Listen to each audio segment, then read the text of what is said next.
ನಮಸ್ಕಾರ. ನಾನಿದಿನ ಸಿಹಿ ಮತ್ತು ಖಾರದ ಶಂಕರಪಾಳೆ ಮಾಡ್ಕೊಂಡು ಬಂದಿದ್ದೀನಿ. ಎಷ್ಟೋ ಜನಕ್ಕೆ ಶಂಕರಪಾಳೆ ಅಂದರೆ ಏನು ಅಂತಲೇ ಗೊತ್ತಿಲ್ಲ. ತುಂಬ ಸರಳವಾಗಿ ಮಾಡುವಂಥದ್ದು, ಬಹಳ ರುಚಿಯಾಗಿರುತ್ತೆ.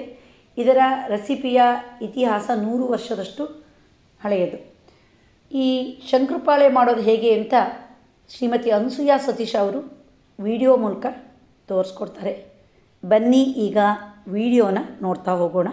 ನೀವು ಈ ದಿನ ಏನು ಮಾಡ್ತೀರಾ? ನಾನು ಸಿಹಿ ಶಂಕರಪಾಳೆ, ಖಾರ ಶಂಕರಪಾಳೆ ಎರಡು ಮಾಡ್ತೀನಿ. ಗೋಧಿ ಹಿಟ್ಟಲ್ಲಿ ಮಾಡ್ತೀನಿ. ಮೈದಾ ಹಿಟ್ಟು ಉಪಯೋಗಿಸಲ್ಲ, ಒಳ್ಳೇದಲ್ಲ ಆರೋಗ್ಯಕ್ಕೆ ಅಂತ. ಅದಕ್ಕೋಸ್ಕರ ನಾನು ಗೋಧಿ ಹಿಟ್ಟಲ್ಲೇ ಮಾಡೋದು. ಗೋಧಿ ಹಿಟ್ಟಲ್ಲಿ ಮಾಡಕ್ ಬರುತ್ತಾ? ಗೋಧಿ ಹಿಟ್ಟಲ್ಲೇ ಮಾಡೋದು. ಹೌದಾ? ಸರಿ, ಈಗ ತೋರಿಸ್ತೀರಾ ವಿಡಿಯೋ ಹೇಗೆ ಮಾಡೋದು ಅಂತ? ಸರಿ, ಈಗ ಏನ್ ಮಾಡ್ತೀರಿ? ಫಸ್ಟ್ ಈಗ ಸಕ್ಕರೆ ಹಾಕ್ತೀನಿ. ಅದೇನು ಸಕ್ಕರೆ ಹಾಕೋದು? ಸಕ್ಕರೆ ಹಾಕಿದ್ರೆ ಗರಿ ತುಂಬಾ ಚೆನ್ನಾಗಿ ಬರುತ್ತೆ. ಈಗ ಅಕ್ಕಿ ಹಿಟ್ಟು ಹಾಕ್ತೀನಿ, ಒಂದ್ ಚಮಚ. ಇದು ಅಷ್ಟೇ, ಅಕ್ಕಿ ಹಿಟ್ಟು ಹಾಕ್ಬೇಕಾಗತ್ತೆ. ಸಾಟಿ ಮಾಡೋದೇ ಅದು. ನಾನು ಅಕ್ಕಿ ಹಿಟ್ಟು ಹಾಕೋದ್ ಕೇಳಿದೀನಿ, ಸಕ್ಕರೆ ಹಾಕೋದ್ ಗೊತ್ತಿಲ್ಲ ನಂಗೆ. ನೀವ್ ಯಾವ್ದಕ್ಕೆ ಹಾಕ್ತೀರಿ ಸಕ್ಕರೆ? ಸಕ್ಕರೆ ಈ ಸ್ವೀಟು ಖಾರ ಎಲ್ಲದಕ್ಕೂ ಸಾಟಿ ಮಾಡಿ ನೀವೇನ್ ಹಾಕ್ತೀರಾ, ಕೋಡ್ಬಳೆ ಎಲ್ಲದಕ್ಕೂ ಒಂದೊಂದ್ ಚೂಚು ಹಾಕ್ತೀವಿ.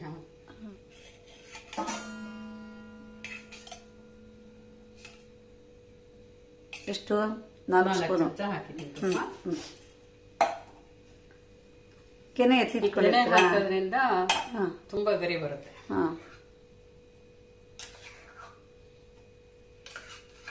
ಎಷ್ಟು? 3 ಸ್ಪೂನ್. 3 ಸ್ಪೂನ್ ಕೆನೆ ಹಾಕಿದ್ದೀನಿ. ನೀರೋದ್ರಿಂದ ಚೂರೇ ಉಪ್ಪು ಹಾಕೊಳ್ಳಿ. ಖಾರಕ್ಕೆ ಮೆದ್ದೆ ಮೇಲೆ ಉಪ್ಪು ಹಾಕ್ಬೇಕಾಗುತ್ತೆ. ಈಗ ನೀವು ಟೋಟಲಿ ಖಾರ ಮತ್ತು ಸ್ವೀಟಿಗೆ ಸಾಟಿ ಮಾಡ್ತಾ ಇದ್ದೀನಿ. ಸರಿ, ಒಂದು 1/4 ಚಮಚ. ಈಗ ಕೈಯಲ್ಲೇ ಸಾಟಿ ತಿಕ್ತಿದೆ.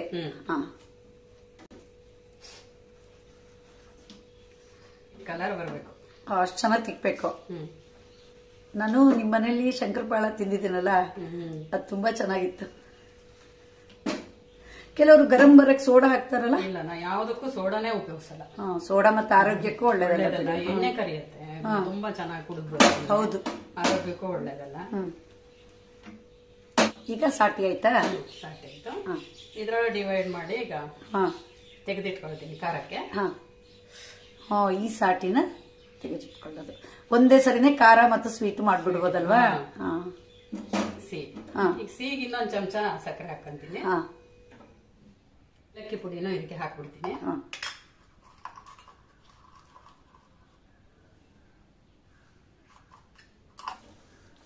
ಮತ್ತೆ ಚೆನ್ನಾಗಿ ಮಿಕ್ಸ್ ಮಾಡ್ತೀರಲ್ಲ? ಇನ್ನೊಂದ್ ಸ್ವಲ್ಪ ಕೆನೆ ಹಾಕ್ತೀರಾ? ಕೆನೆ ಹಾಕಲ್ಲ, ಕೆನೆಯಲ್ಲಿ ಹಾಲು ಇತ್ತಲ್ಲ.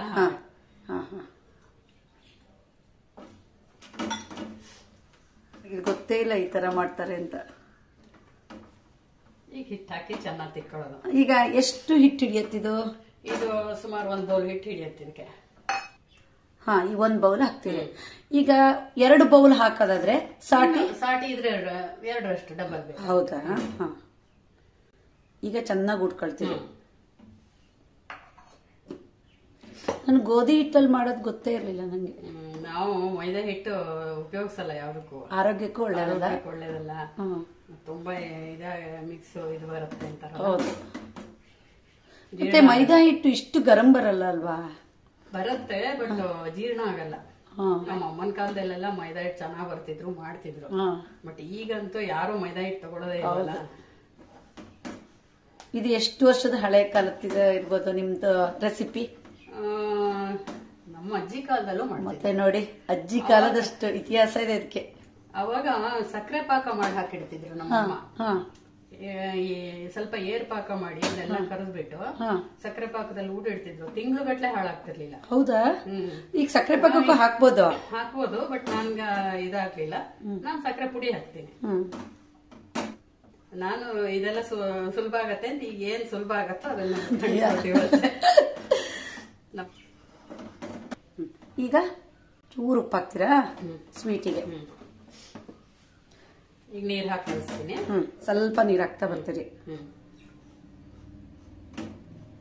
ಅದು ಸಾಟಿ ಹಾಕಿರುತ್ತಲ್ಲ, ಒಂದೇ ಸಲ ನೀರ್ ಹಾಕೊಂಡ್ರೆ ನೀರಾಗ್ಬಿಡುತ್ತೆ. ಹೌದು. ಹಿಟ್ಟಿನ ಸ್ವಲ್ಪ ಸ್ಮೂತ್ ಆಗಿ ಕಲಿಸ್ತೀರಾ? ಇಲ್ಲ, ಸ್ವಲ್ಪ ಗಟ್ಟಿನೇ ಇರಬೇಕು. ಹೌದಾ? ಈಗ ಎಷ್ಟು ಮೃದು ಬಂತಲ್ಲ ಕಲಸಿದ್ದು. ಈ ಹದದಲ್ಲಿ ಸಾಕಾ? ಇನ್ನ ಚೂರು ಹಿಟ್ಟು ಹಾಕೊಂಬೋದು ಇದಕ್ಕೆ. ಚೂರು ಕೈ ಗಂಟುತ್ತೆ. ಯಾವಾಗ್ಲೂ ಅಷ್ಟೇ ಅಲ್ಲ, ಕೈ ಗಂಟಬಾರ್ದು.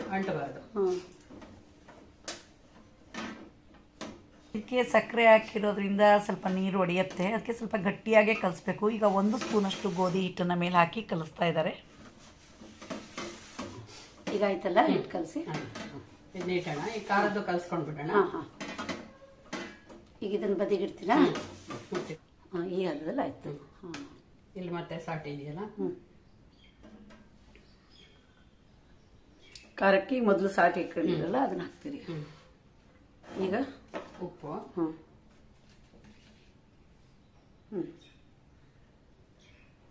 ಖಾರಕ್ಕೆ ಕೊಂಚ ಸಿಹಿಗಿಂತ ಉಪ್ಪು ಬೇಕಲ್ಲ? ಬೇಕು. ಓಮನ್ನ ಪುಡಿ ಮಾಡಿ ಇಟ್ಕೊಂಡಿದ್ದೀನಿ ಇಷ್ಟಕ್ಕೆ. ತುಂಬಾ ಹಾಕಿದ್ರೆ ಕಹಿ ಆಗುತ್ತೆ. ಓಮ ಮತ್ತು ಜೀರಿಗೆನ ಸಮಸಮವಾಗಿ ಪುಡಿ ಮಾಡಿಟ್ಕೊಂಡು ಚಿಟಿಕೆಯಷ್ಟು ಸೇರಿಸಿದ್ದಾರೆ. ಈಗ ಖಾರದ ಪುಡಿ. ತುಂಬಾ ಖಾರನೂ ಮಾಡಲ್ಲ? ಇಲ್ಲ, ಸಾಕು. ಇಷ್ಟು ಒಂದು ಅರ್ಧ ಚಮಚ ಸಾಕು. ಪರಿಮಳಕ್ಕೆ ಹಿಂಗನ್ನ ನೀರು ಹಾಕಿ ಕದರಿಟ್ಟಿದ್ದಾರೆ. 1-2 ಡ್ರಾಪ್ ಹಾಕಿದ್ದೀನಿ. ಹಾಗೆ ಮಿಕ್ಸ್ ಮಾಡ್ತಾರೆ. ಈಗ 1 ಬೌಲಷ್ಟು ಗೋಧಿ ಹಿಟ್ಟನ್ನ ಇಲ್ಲಿ ಹಾಕ್ತಾರೆ. ಈಗ ಮತ್ತೆ ಹಾಗೆ ಚೆನ್ನಾಗಿ ಕಲಿಸ್ತಾ ಬರ್ತಾರೆ. ಈಗ ಸಿಹಿಗೆ ಹೇಗೆ ರೆಡಿ ಮಾಡಿದ್ರು ಹಾಗೆ ಖಾರಕ್ಕೆ ಸ್ವಲ್ಪನೇ ನೀರು ಹಾಕ್ತಾ ಬರ್ತಾರೆ. ಈಗ ಮತ್ತೆ ಗಟ್ಟಿ ಚಪಾತಿ ಹಿಟ್ಟಿನ ಹದ. ಈಗ ಹಿಂಗೆ ಮಾಡ್ಕೊಂಡ್ರೆ ನಮ್ಗೆ ಅಂದಾಜು ಸಿಗುತ್ತೆ ಕರೆಕ್ಟಾಗಿ. ನೀರು ಬೇಕೋ ಬೇಡೋ ಅಂತೆಲ್ಲ ಗೊತ್ತಾಗತ್ತಲ್ವಾ? ಹೌದು. ಈಗ ಇದು ಕರೆಕ್ಟ್ ಬಂತಲ್ಲ, ಇದಕ್ಕೆ ಮೇಲೆ ಹಿಟ್ಟು ಹಾಕೋದು ಬೇಡ. ಬೇಡ. ಒಂದೇ ಸರಿ 2 ತಿಂಡಿ ಮಾಡ್ಬಿಡ್ಬೋದು. ಕೆಲವರು ಖಾರ ತಿನ್ನೋರಿಗೆ ಖಾರ, ಸ್ವೀಟ್. ಅದು ಯಾವುದು ತುಂಬಾ ರುಚಿ? ಸ್ವೀಟ್ ಅವ್ರವ್ರು ಇಷ್ಟ. ಹೌದಾ? ಈಗ ಶುಗರ್ಗೆ ಗರ್ನವ್ರಿಗೆ ಸ್ವೀಟ್ ತಿನ್ನಂಗಿರಲ್ಲ, ಅಂತವ್ರಿಗೆ ಇದು ಚೆನ್ನಾಗಾಗುತ್ತೆ ಖಾರ. ಈಗ ಕಲಸಿ ಇಡ್ಬೇಕಾ ಸ್ವಲ್ಪ ಹೊತ್ತಿದನ್ನ? 1-5 ನಿಮಿಷ ಅಷ್ಟೇ. ಈಗ ಇದನ್ನ ಇಡ್ತೀನಿ, ಅದನ್ನ ಲಟ್ಟಿಸ್ತೀನಿ. ಸ್ವೀಟು ಮತ್ತು ಖಾರದ ಹಿಟ್ಟು ರೆಡಿ ಆಯಿತು. ಈಗ ಮತ್ತೆ ಮುಚ್ಚಿಡ್ಬೇಕಾ? ಇಲ್ಲ, ಈಗ ಲಟ್ಟಿಸ್ತೀನಲ್ಲ, ಸಿಹಿ ಮಾಡ್ಕೊಂತೀನಿ ಫಸ್ಟ್. ಎಣ್ಣೆ ಯಾವಾಗಲೂ ಸಿಹಿ ಕರೆದ್ರ ಮೇಲೆ ಖಾರದ್ದು ಆಮೇಲೆ ಕರಿಬೇಕು. ಈಗ ಎಷ್ಟು ದೊಡ್ಡ ಉಂಡೆ? ಮಾಮೂಲಿ ಚಪಾತಿ ಥರದ? ಚಪಾತಿ ಥರನೇ. ಆಮೇಲೆ ಒತ್ತಕ್ಕೆ ಗೋಧಿ ಹಿಟ್ಟು. ಎಲ್ಲದಕ್ಕೂ ಗೋಧಿ ಹಿಟ್ಟೆ. ಚೂರೆ ಹಿಟ್ಟು ಮುಟ್ಕೊಂಡ್ರೆ ಸಾಕಲ್ಲ? ಈಗ ತೆಳು ಒತ್ತೀರ ಹೇಗೆ? ಮೀಡಿಯಂ. ಹೌದಾ? ಮತ್ತೆ ಮತ್ತೆ ಹಿಟ್ಟು ಹಾಕೋಣಲ್ಲ? ಚೂರು ಹಾಕ್ತೀನಿ. ಹೌದಾ? ನಿಮ್ಗೆ ಕೊರೆದವಾಗ ನೀವು ಸಲೀಸಾಗಿ ಅಂಟ್ಕೊಳ್ಳಲ್ಲ. ಹೌದು. ಹಿಟ್ಟು ಹಾಕೋದ್ರೆ ಇಲ್ದಿದ್ರೆ ಒಂದಕ್ಕೊಂದಕ್ಕೆ ಅಂಟ್ಕೊಂಡ್ಬಿಡುತ್ತೆ.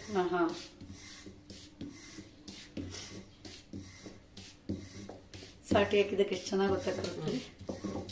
ಸಾಕಿಷ್ಟು.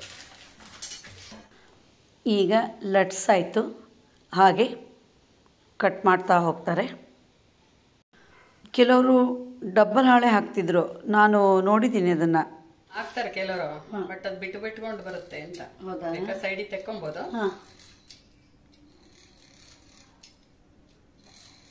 ಇದರಲ್ಲಿ ದೋಸೆ ಸಟ್ಕದಲ್ಲಿ ಹಿಂಗೆ ತೆಗೆದ್ರೆ ಸರಿ. ನೋಡಿ, ಇದರಲ್ಲೂ ಒಂದು ಪ್ಲಾನ್. ಕೈಯಲ್ಲಿ ಹೊಡೆದ್ರೆ ಬರಲ್ಲ. ಹೀಗೆ ಕಟ್ ಮಾಡಿದ ನಂತರ ದೋಸೆ ಸುಟ್ಕದಲ್ಲಿ ತೆಗೆದು ಡೈರೆಕ್ಟ್ ಬಾಣಲೆಗೆ ಹಾಕಿದರೆ ಬೇಗ ಆಗಿಬಿಡುತ್ತೆ. ಎಣ್ಣೆಗೆ ಹಾಕಿದ ತಕ್ಷಣ ಅದು ಸ್ವಲ್ಪ ಮೇಲೆ ಬಂತು ಅಂದರೆ ಎಣ್ಣೆ ಚೆನ್ನಾಗಿ ಕಾದಿದೆ ಅಂತ. ಮೇಲೆ ಬಂತಲ್ಲ, ಉಬ್ಬಿ ಬಂತಲ್ಲ, ಅದರಲ್ಲೇ ಗೊತ್ತಾಗುತ್ತೆ ಕ್ರಿಸ್ಪಿ ಎಷ್ಟಿದೆ ಅಂತ. ಸ್ವಲ್ಪ ಹೊತ್ತು ಹಿಂಗ ಅನ್ಬೇಕು, ಉಬ್ಬುತ್ತೆ ಎಣ್ಣೆ ತೋಕ್ದಂಗೆ.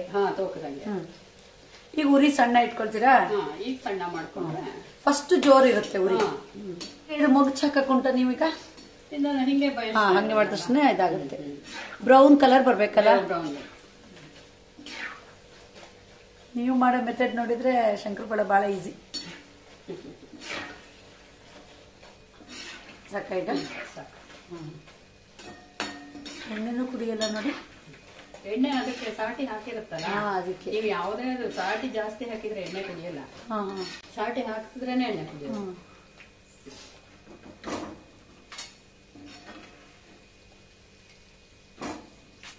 ಪರಿಮಳ ಅಂದರೆ ಒಳ್ಳೆ ಗಮ್ ಅಂತ ಬರ್ತಾ ಇದೆ. ಇಷ್ಟು ಕ್ರಿಸ್ಪಿ ಬಂದಿದೆ. ಈಗ ಎಣ್ಣೆ ಎಲ್ಲ ಡ್ರೈ ಆಗಿದೆ ನೋಡಿ. ಎಣ್ಣೆ ಎಣ್ಣೆ ಕಾಣಿಸ್ತಿಲ್ಲ. ಇದಕ್ಕೆ ಅಂತ ಒಂದೂವರೆ ಚಮಚ ಸಕ್ಕರೆ ಸಾಕಿದೆ. ತುಂಬಾ ಸಿಹಿ ಅಂತಾನು ಅನ್ಸಲ್ಲ ಇದು. ಎಣ್ಣೆ ಆರ್ಬೇಕಲ್ವಾ? ಎಣ್ಣೆ ನೀವು ಎಣ್ಣೆ ಸಹಿತ ಹಾಕಿದ್ರೆ ಸಕ್ಕರೆ ನೆಂದಂಗೆ ಆಗ್ಬಿಡುತ್ತೆ. ಹೌದು. ರುಚಿಯಾದ ಸಿಹಿ ಶಂಕರಪಾಳೆ ರೆಡಿ ಆಯಿತು. ಇನ್ನು ಖಾರ ಶುರು ಮಾಡೋಣ. ಈಗ ಅದೇ ಪ್ರೊಸೀಜರಲ್ಲಿ ಖಾರದ ಉಂಡೆ ಮಾಡ್ತಾ ಇದ್ದಾರೆ. ಈಗ ಉಂಡೆನ ಗೋಧಿ ಹಿಟ್ಟಲ್ಲಿ ಅದ್ದಿ ಚಪಾತಿ ಥರ ಲಟ್ಸ್ತಾ ಹೋಗೋದು.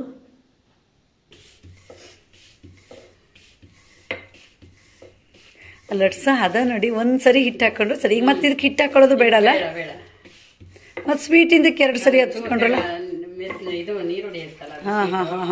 ಅದಕ್ಕೆ ಈಗ ಬೇಕಾದ್ರೆ 1, 2, 3 ಹೀಗೆ ಲಟ್ಸ್ ಇಟ್ಕೊಬೋದ ಹಾಳೆನ? ಅದೇನು ಒಂದ್ರ ಮೇಲೆ ಹಾಕಿದ್ರೆ ಏನಾಗಲ್ಲ, ಅಂಟಲ್.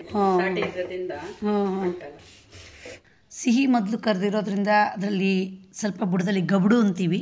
ಆ ಸಕ್ಕರೆ ಅಂಶ ಹಾಗೆ ಹಿಟ್ಟಿನ ಅಂಶ ಇರುತ್ತೆ. ಈಗ ಅದನ್ನು ಸೋಸಿ ಬೇರೆ ಎಣ್ಣೆ ಹಾಕಿ ಒಲೆ ಮೇಲೆ ಇಡ್ತಾರೆ. ಈಗ ಕಟ್ ಮಾಡೋಕ್ಕೆ ಶುರು ಮಾಡ್ತೀರಲ್ಲ?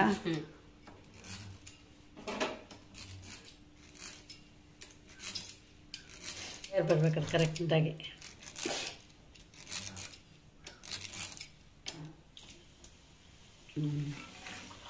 ದೋಸೆ ಸಟ್ಕದಲ್ಲಿ ತೆಗೆದು ಸರಿ, ಹಾಕಿದ್ರು ಸರಿ.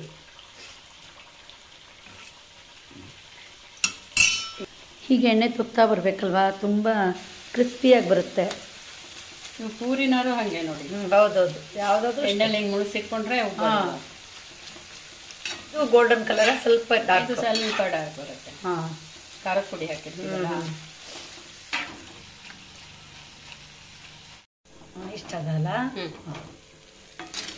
ಸ್ವಲ್ಪ ರೆಡ್ ಬರುತ್ತೆ ಅದಕ್ಕಿಂತ. ಖಾರದ ಪುಡಿ ಹಾಕಿರ್ತೀವಲ್ಲ, ಖಾರದ ಪುಡಿ ಹಾಕಿದ್ದು. ಖಾರದ ಶಂಕರಪಾಳೆ ರೆಡಿ ಆಯಿತು. ಈಗ ಕಡಿಮೆ ಹಿಟ್ಟು ಸಾಕಾಗುತ್ತೆ, ಜಾಸ್ತಿ ಹಿಟ್ಟೇನು ಬೇಕಾಗಿಲ್ಲ. ಮತ್ತು ಸಾಟಿಗೂ ನಾನೇನು ಜಾಸ್ತಿ ತುಪ್ಪ ಇದು ಎಲ್ಲ ತಗೊಂಡಿಲ್ಲ. ಏನು ಖರ್ಚು ಇಲ್ಲ. ತುಂಬಾ ರುಚಿಯಾದ ತಿಂಡಿ. ಇಡಕ್ಕೂ ಬರುತ್ತೆ. 15-20 ದಿವಸ ಏನು ಹಾಳಾಗಲ್ಲ. ಯಾಕೆಂದ್ರೆ ನಾವು ಎಣ್ಣೆ ಹಾಕಿರ್ತೀವಿ, ಏನು ಕೆಟ್ಟೋಗಲ್ಲ. ಸಿಹಿ ಮತ್ತು ಖಾರದ ಶಂಕರಪಾಳೆನ ತುಂಬ ಚೆನ್ನಾಗಿ ತೋರಿಸ್ಕೊಟ್ರಿ. ನಿಮಗೆ ನಾನು ಧನ್ಯವಾದ ಹೇಳಬೇಕು. ನಿಮಗೂ ಧನ್ಯವಾದ ಹೇಳಬೇಕು. ನಂಗೆ ಅಪರ್ಚುನಿಟಿ ಕೊಟ್ಟಿದ್ದೀರಲ್ಲ. ಇಲ್ಲಿ ಅದಲ್ಲ, ಈಗ ನೀವು ಮಾಡೋ ಹಳೆ ಕಾಲದ ತಿಂಡಿ ಎಲ್ಲರೂ ಕಲಿಬೋದಂತ ಅವಕಾಶ. ಮತ್ತು ನೀವು ಎಷ್ಟು ಖುಷಿಯಿಂದ ಮಾಡಿಕೊಟ್ರಿ, ಎಷ್ಟು ಪೇಷನ್ಸ್ ಇಂದ. ನಂಗೂ ಖುಷಿ ಆಯ್ತಿದ್. ನನಗೆ ಬರಲ್ಲ ಶಂಕರಪಾಳೆ, ನಾನು ಕಲಿಬೇಕು ಅಂತಾನೆ ಮಾಡಿದ್ದು. ಇನ್ನೂ ಸುಮಾರೆಲ್ಲ ನಿಮ್ದು ಉಂಟು ತಿಂಡಿ, ನಂಗೆ ಗೊತ್ತು ನೀವೇನೇನು ಮಾಡ್ತೀರಿ ಅಂತ. ಅದೆಲ್ಲ ನಂಗೆ ಮಾಡ್ಕೊಡ್ಬೇಕಾಯ್ತಾ? ಆಯ್ತು. ನಾವು ಕಲ್ತಿದ್ದು ನಮ್ಮಿಂದನೇ. ಇದು ನಿಮ್ಮ ಅತ್ತೆ ಕಾಲದ್ದು ಹೋದಾ? ನಿಮ್ಮ ಅತ್ತೆ, ನಿಮ್ಮ ಅಮ್ಮನ ಕಾಲದ್ದು. ಇದು ಎಷ್ಟು ಪೀಳಿಗೆವರೆಗೆ ಹೋಗುತ್ತಲ್ವಾ? ಈಗ ನಾನ್ ಕಲಿತೀನಿ, ನನ್ನ ವಿಡಿಯೋ ಬೇರೆಯವ್ರು ನೋಡ್ತಾರೆ, ಅವಾಗ ಈ ತಿಂಡಿ ಅಳಿಸೋಗೋದೇ ಇಲ್ಲ. ಸಿಹಿ ಮತ್ತು ಖಾರದ ಶಂಕರಪಾಳೆ ಬಗ್ಗೆ ಸವಿಸ್ತಾರವಾಗಿ ತಿಳಿಸಿರುವ ಅನ್ಸೂಯ ಸತೀಶ್ ಅವರಿಗೆ ಧನ್ಯವಾದಗಳು. ನೋಡಿದ್ರಲ್ಲ, ರುಚಿಯಾದ ಸಿಹಿ ಮತ್ತು ಖಾರದ ಶಂಕರಪಾಳೆ ಮಾಡೋದು ಹೇಗೆ ಅಂತ. ನೀವು ಒಮ್ಮೆ ಟ್ರೈ ಮಾಡಿದ ರುಚಿಯನ್ನು ಸವಿಯಿರಿ. ನಿಮಗೆ ಈ ವಿಡಿಯೋ ಇಷ್ಟ ಆದರೆ ಲೈಕ್ ಮಾಡಿ, ಶೇರ್ ಮಾಡಿ, ಸಬ್ಸ್ಕ್ರೈಬ್ ಮಾಡಿ. ಧನ್ಯವಾದಗಳು.